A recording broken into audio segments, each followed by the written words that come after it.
It Happened on the Job, the podcast for relatable conversations with contractors. Sponsored by Goodman Insurance.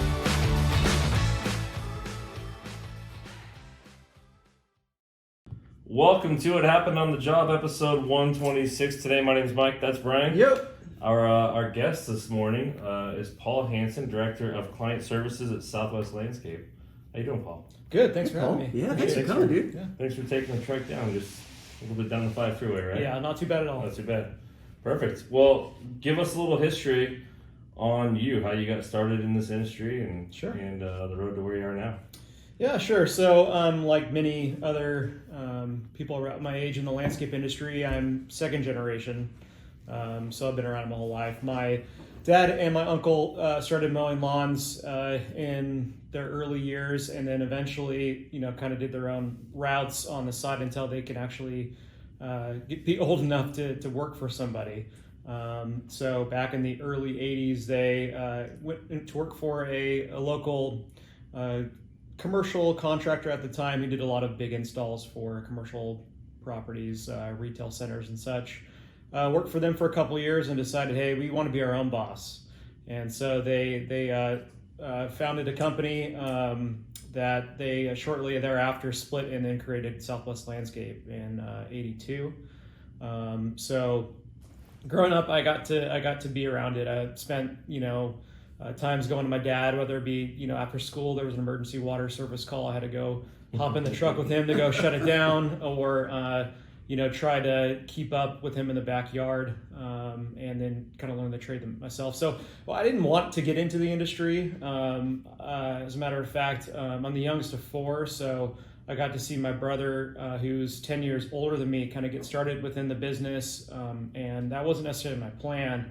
But like many kids going out of high school without too much of a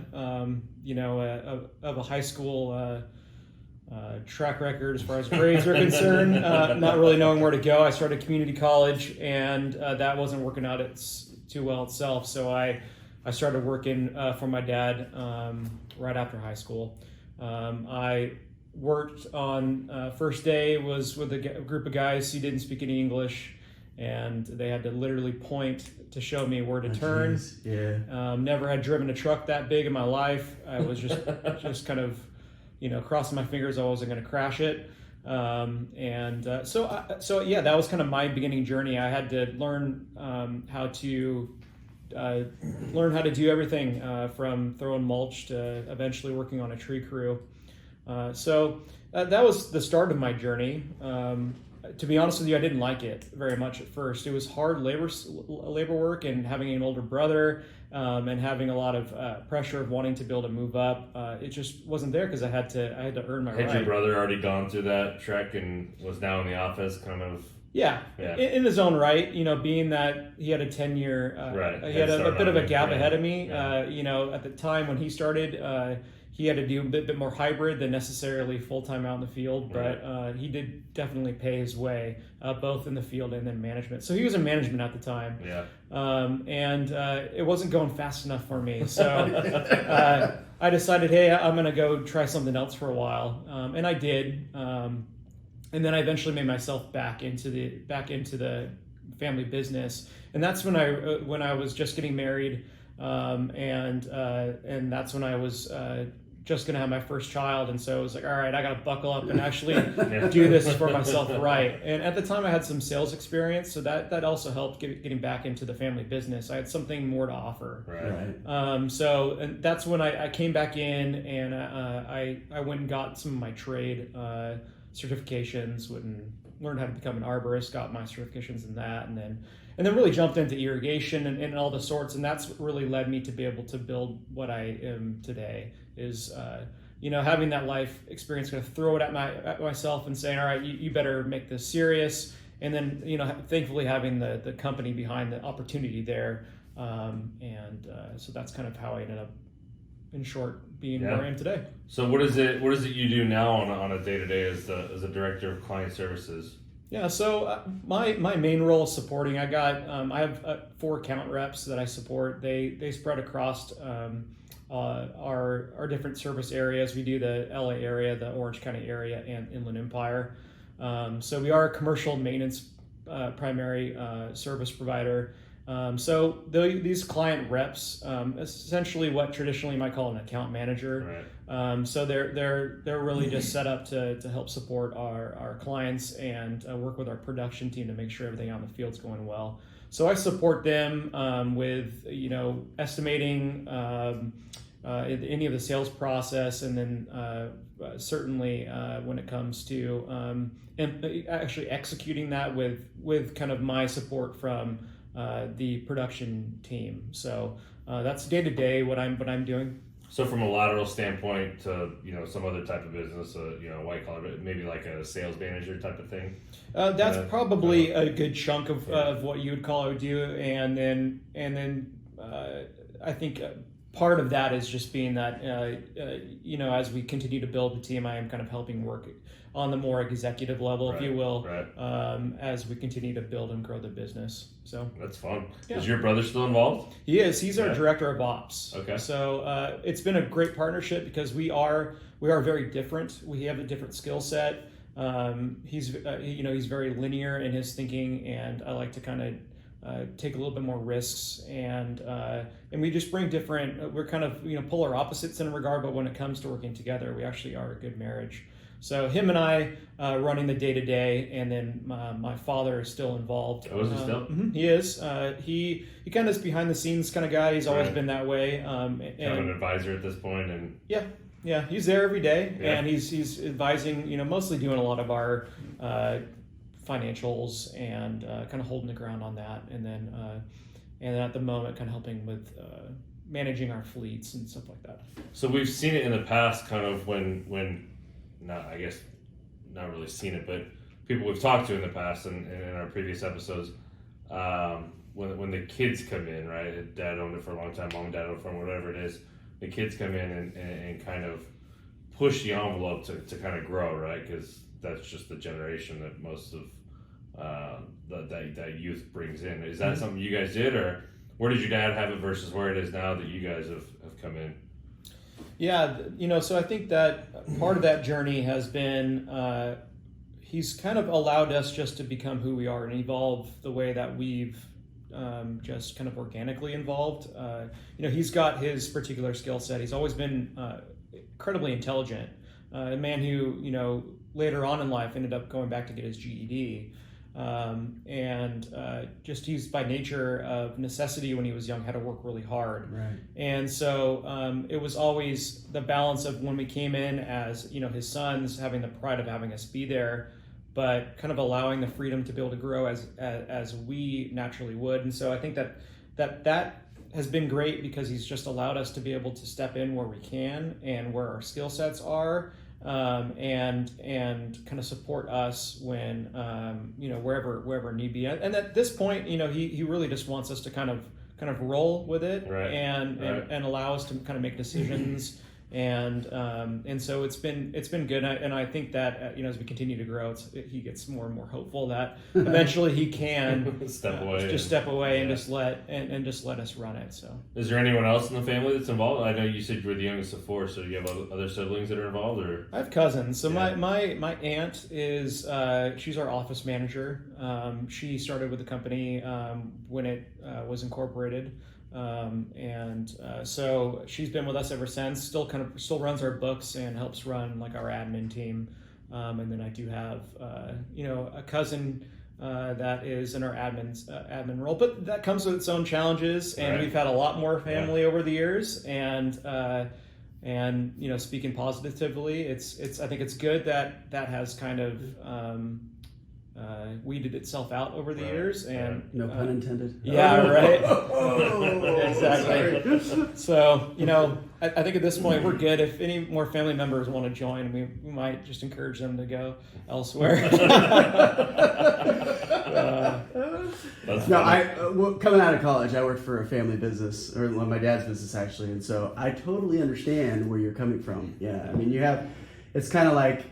I think that's probably the challenge, especially when you have family members that are working for the business as well as others, right, that are also working for the business. And so it can create this dichotomy between the two parties, I guess, if you could say, And so I'm, probably really cool that you started and then took off for a bit and you came back, right? Because you were able, like you said, able to develop some of those skill sets, especially in sales, to come back and be like, okay, now I have something to offer beyond just being the son, right? You know what I mean? Yeah. And I think that's probably, but on the other side of things, we also work for a family business, Right. and so that being said, being on the other side of the coin, it's just working and learning how to, I guess, work with that chemistry, and so that's probably pretty huge, I imagine. So that being said, is that something that you guys are dealing with, like on a daily, monthly basis, like always having kind of massage that as you grow and kind of work that out and work out the wrinkles? Yeah, we do. I think most particularly my brother and I, because we do work so closely together on a daily basis, and that I would say together we do support our account reps, client reps, and so those people that we work with kind of get to kind of see our dynamic on a daily basis, and we work together as a team, but knowing each other so well, that can present its own challenges, and that can I would imagine, and I've obviously gotten really close with my client reps, and I'll pull them aside and ask them like, hey, did we make it kind of awkward for you, because you're a little bit more open to disagree. They're like, yes, you did. Yeah. But I think on the flip side, they appreciate it in a sense because they know how much vested interest we have in the company, and so I can kind of see it from both perspectives. Right. And having had my time outside of the company, I think that has allowed me to be able to get a little bit more insight on where and when and how I should be careful of how the dynamics are of the family inside the business. And when to kind of leverage that. Yeah. So it does present its challenges, but overall, I'm thankful to work with family and still for family at this point. Right. Yeah. Well, and I say to that point too, I think there's an element in terms of leadership. I mean, there's really kind of two roles, in my opinion, that you could take that leadership role owning the business. Right. You could be. There's a certain amount of authority that you get by being a director, a business owner, a part of the family that owns the business, right? And then, I think the other component to that is that level of vulnerability that you have with the people that you work with.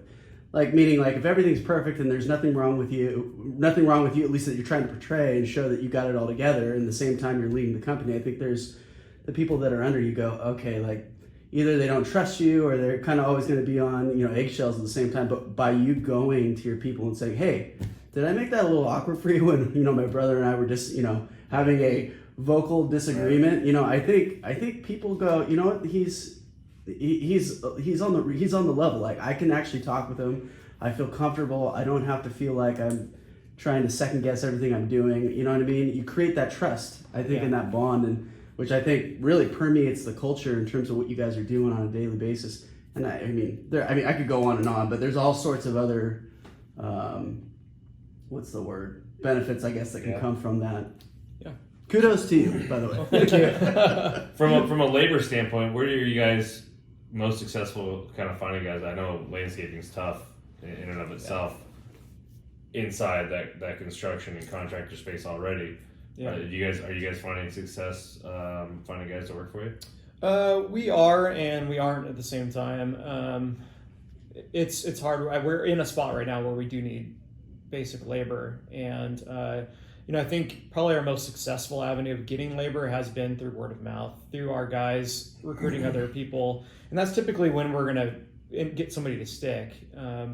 We've done, and we still are doing a lot of those recruitment programs. You're trying to get somebody to give you $250 if you bring somebody, and that does bring about some fruit. I think we do get a lot of applicants. We're so competitive in our space right now, and even it comes down to where we're set up. Our main office is connected with another landscape company, and then there's an environmental service company that's with it too. So one person can come apply to 3 companies within 15 minutes, and we're bidding against not only the people around us, but the so many more contractors in our area. Yeah. So, I've been talking to my guys a lot and just asking them why do we have hard times at times trying to get people, or why are we having a hard time retaining people?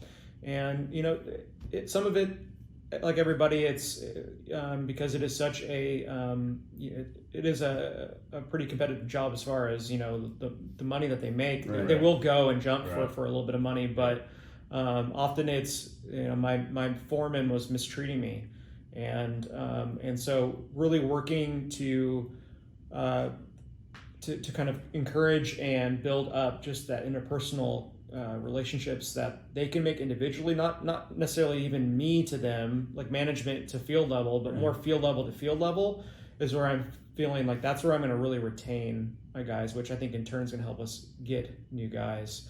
So that's really my push. And other than that, it's we're doing all the stuff that everybody else is doing, the Facebooks, the Indeeds, and all that kind of stuff. And to be honest with you, there's not a whole lot of fruit out of that. Yeah. But I'll guess simply put, I'm thankful that we're looking for people. Yeah, that means you got work, right? You got work going. It's a problem, but it's not a terrible problem to have. Yeah. I wouldn't say it's a good problem either, right? Because either Sure. way, you want to be. But it's indicative of the Right, fact that they right. actually have business and they need And it. I think you bring up a good point as far as retaining people versus finding people, right? I mean, Yeah. you're going to be much better off if you can retain the people. And I think going to that level of employee and saying, hey, what can we do to make this better, rather than just assuming what they might want, right? I mean, Right. you could be throwing bonuses at them all day, but if all they really want is a good relationship with the guy that they're working with next to, then the money doesn't mean anything at that point. So to that point, are there things, it sounds like that's something that's maybe relatively new in what you guys are doing in that approach. Are there things you guys have set up or plan to do to kind of create that atmosphere that might keep the guys around a little bit? Yeah, I think often it's a product of the moment. I think our moment now specific to that is continuing how we're treating the guys during the COVID season. Yeah. For some, it's really important. For others, it's not so much. Right. And we've had to kind of shift around the dynamics of our even crew setup to really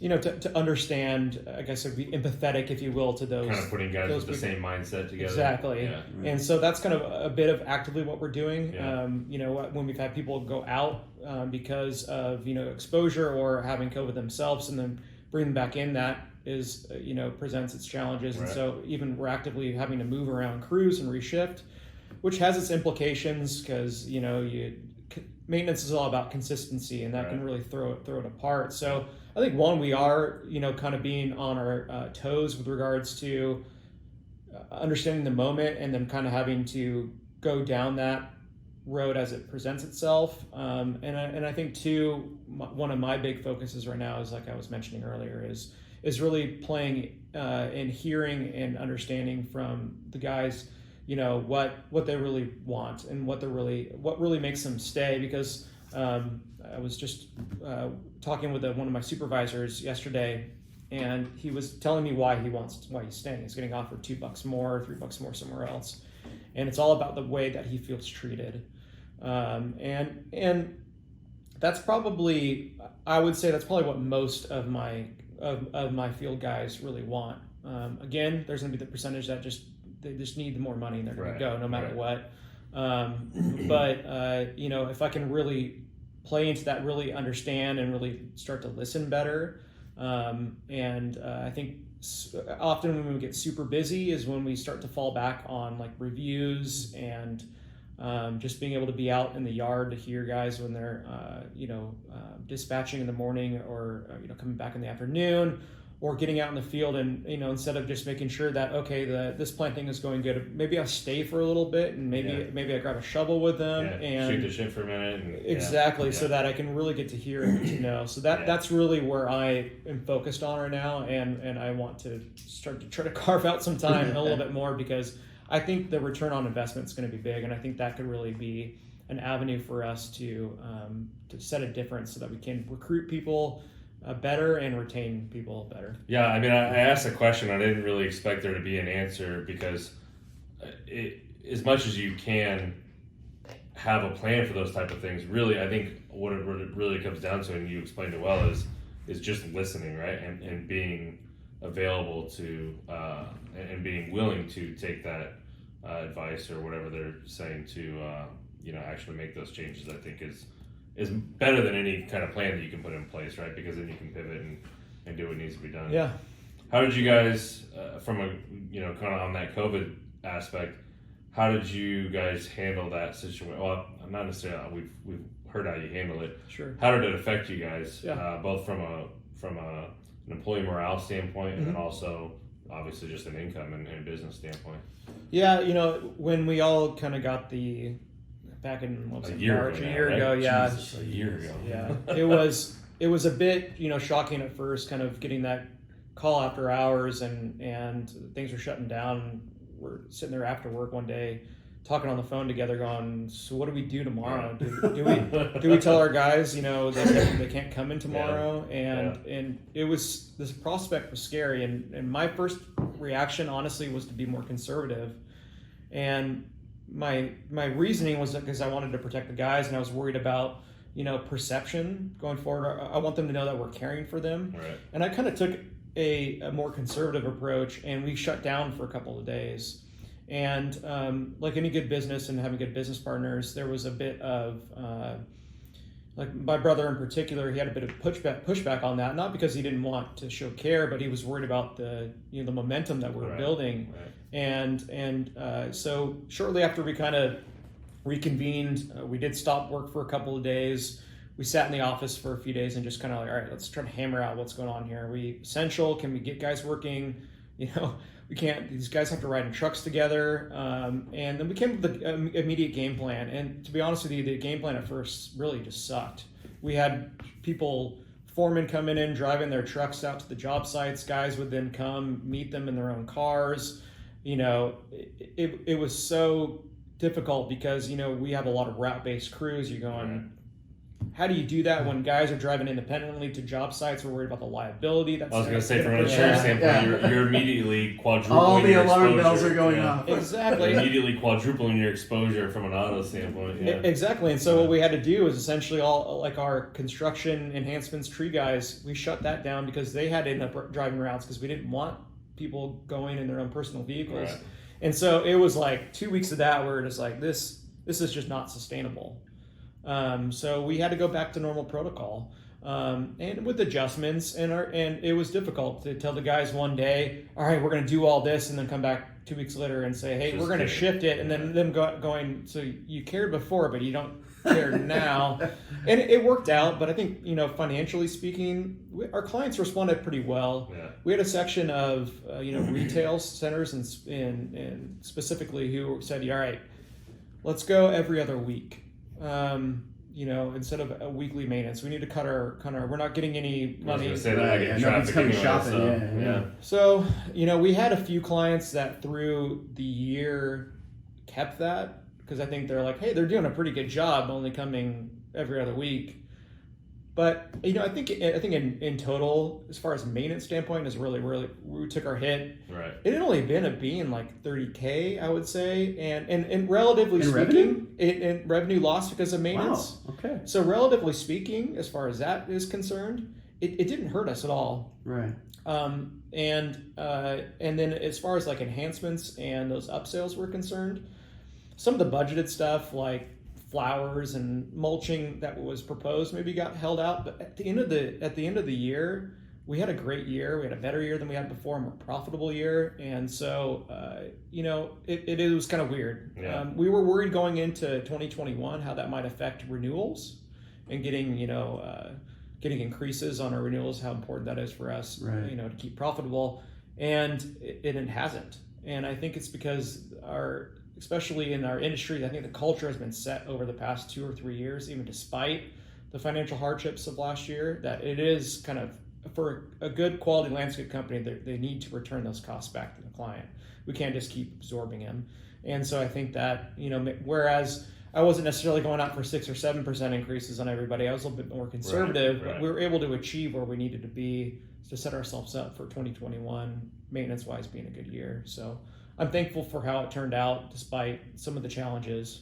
Yeah, that could have been, pretty difficult for you guys if a lot of that commercial work kind of shut down, right? But yeah, it seems like it was okay for you. What is the breakdown to you guys of install versus maintenance? So we do, I would say about 70 70% of our book of business is maintenance, again, commercial maintenance. And we have obviously our irrigation, tree trimming, and then enhancements. We don't do a lot of construction, like design build or new install. It's mostly upsales, renovation works. So that's kind of the essential book of business. We've the tree crew. It's so difficult to insure. It's so difficult to get guys, and we've, in my big, plan going forward, I would love to kind of really enhance that. But I as far as tree care is concerned, it presents a lot of, a lot of money to be able to put into it, and to do it right, and to get the people that are really qualified for it. And then, that right now I'm okay with where we're at as far as having to be able to service our own clients. We're not really marketing a lot to do, centers or HOAs where we're not doing the maintenance for. It's mostly just what we're doing maintenance for. We'll trim. We should, if you want to, what is it? We had a guy on super early Atlas tree with Trip Hazard. Oh, Phil Regacki. Yeah. That guy's so stuck. If you ever want to do, it's like episode 5 or something. Way long ago. If you ever want to get into the tree stuff, let us know and we'll connect you, because he runs like a boot camp for climbers. Right? For training climbers. So like it's so needed. The eyes are constantly on us, whether it be OSHA or I was gonna say, we know from an insurance standpoint. Nobody likes on the insurance standpoint. Number one question when we get do they cut trees? Do they have to go above ground? Try to stay away from any Instagram, Facebook pictures. The best is we get landscapers that don't do that at all, or if they do, it's because they hire somebody to do it, right? So they sub it out. So from an exposure standpoint, the carrier is okay with all of your employees staying on the ground if you hire somebody else who has their own insurance to do the tree. But then this landscaper will go and take a picture of the guy in the tree and put it on his website. And then they're like, now we can't do it. It's like, come on, man. But you already know. You're already one step ahead. That's good. The game. Gotta be careful what you post. Well, sure. Kind of on that, so kind of transitioning to that, what kind of presence do you guys have? I was doing a little bit of investigation. Looks like you guys at least have Facebook and Instagram, or are there things you guys are doing deliberately to kind of stay on top of that, or is that just kind of whenever it pops up? Honestly, whenever it pops up, it is certainly something. A lot of our growth lately has really been just from our client reps and our production team doing a really good job, and I'm super thankful for that. I'm really proud of the team, and as I kind of look forward to as we continue to grow, and I have big dreams and aspects and aspirations for the company, that's going to involve being a bit more robust in a lot of those items, and as resources allow. We try. I would say that as far as on a scale of 1 to 10, how we're doing, I'll give it a 3. But we're doing good on the landscape part. So we try, and I credit some of our reps who want to try to go above and beyond. Right? They have their 10-hour day, but they took a really nice shot of something. They're like, hey, let's try to do it. Let's put it on. And sometimes that was a good idea in theory, didn't end up making it on social media or whatever, and sometimes it does. So I'm proud of the team, but as far as the to-do list that's ever going, I need to push harder on that one. Well, let me ask you this. But you step one, you got it, right? You're ahead of probably 40-50% of most contractors out there. So. And I'd say probably because you're commercial, right? So you're not gonna. I can't imagine. And we've had this conversation numerous times, but I can't imagine. Your buyers aren't surfing Instagram. Yeah, it's mostly the guys that are like super robust on it. They're doing like 3, 4, 5 posts a day, on Instagram. Sure. They're the residential guys, because there's the residential people at home, or like homeowners. They're sitting there going, finding things wrong, and they're following these guys, and they're always posting stuff. So I think to your credit, you guys are on top of it to what you need to do to at least stay valid, I think, in the client's eyes. Digital resume, Right. Yeah. So, and I think it's important. We do it maybe behind the scenes more than we actually end up putting it on social media, because you go and you're trying to get a new project or whatever, and you do have to put together some sort of portfolio. And often that's where you work a lot in those, and they look really nice. It's translating those, like you're saying. Sometimes we're commercial wise. it's more important to do those portfolio types of things where you have that arsenal ready to go, and that doesn't often translate to social media. But there's certainly a balance there. I do know, like, my commercial property managers, my board members that I am trying to market to, it is important to see that, and I see my competitors actively involved in it, and often it's either a business owner who's really trying to spark up their business and trying to get that, or it's companies that have the revenue to support the resources to be able to have those social media marketers, and man, all power to them. It's awesome. Yeah, it's fun to talk about, just because, I mean, we're kind of in a new space, right? A podcast with contractors is kind of new, so it's kind of fun to kind of see where everybody's at on that scale too. So, yeah. I mean, like I said, kudos to having you got it, right? I mean, Well, yeah, because I feel like you said, I obviously you're tracking it more because you're your competitors, but I feel like most of the people that we talk to that do purely commercial work, they're like, oh, I don't really have a presence, or you know, and I think some of them, you know, I don't want to call it myopic. I think probably there's this kind of thought, well, because I don't get any return, I'm not going to put any investment into it, so I don't need it, right? But I think where we're going, and to your point about the digital space with construction and podcasts and all these different things and social media, I think we're going to see, I mean, we're already seeing on the residential side, which means usually there's a first initial wave, and I think you're going to start seeing on the commercial side, because as the generations, you know, as the older generation retires and the younger generation comes up, guess what? The guys that are like 15, 16, say all the millennials, even before the millennials, right? The guys that are like in high school now, in 20 years, they're going to be owning businesses.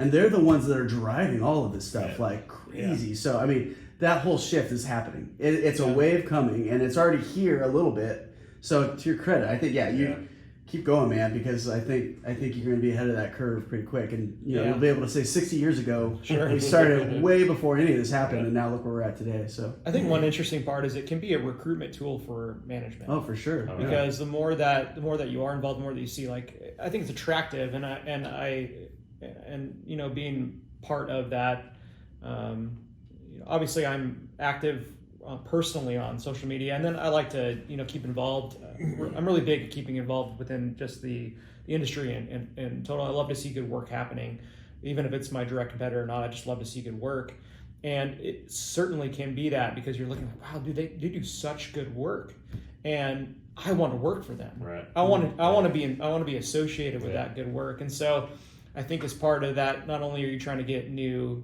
business, but you're also trying to recruit, kind of validate yourself too as one of those top, you know, guys out there. Exactly. For somebody to come work for. Kind of on that, being involved in the industry, I think I saw. Were you president of the CLCA at one point? I am 2021 president. 2021 president. Yes. Congratulations. That's Thanks. Awesome. Yeah. How did that come about? Or I obviously you've been involved for a while, I assume. Yeah, I have. So it kind of started kind of really correlated with me coming back from my brief go away from the industry back into the industry, doing the sales. My dad actually was a longtime member of the CLCA and never was really involved, but he said, hey, why don't you check it out? There's an event coming up, see if you can network.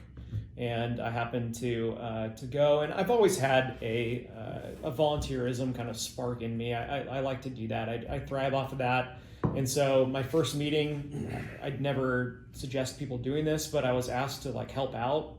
You know, like, hey, you're new. Why don't you help out on this program coming up? Which is certainly not advisable, but I was a crazy person that was like, sure, I'll help out. And so my involvement started in my local chapter, the Orange County chapter, and it was rewarding for me because my nature, I'm introverted. I'm pretty reserved. Yeah, right. Who's the president of the CLC? Yeah, for sure. and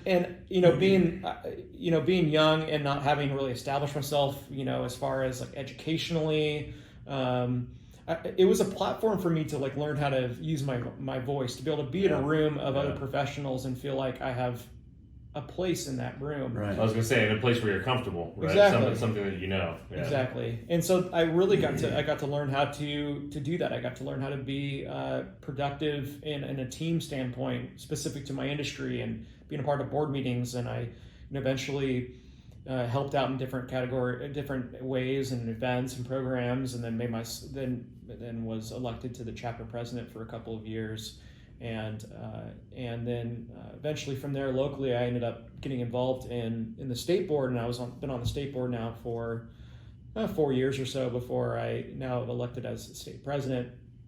And that journey has been great for me, not only just interpersonally with the connections I've been able to make, and just friends I've been able to have, but again, I think my biggest takeaway from the involvement in the CLCA and other associations has been able to say I have a presence in this industry, I can give back, and I think for me that's been motivating for me, and being able to bring that back into my own business and say hey, I have a place to carve out, and so that's been super rewarding for me.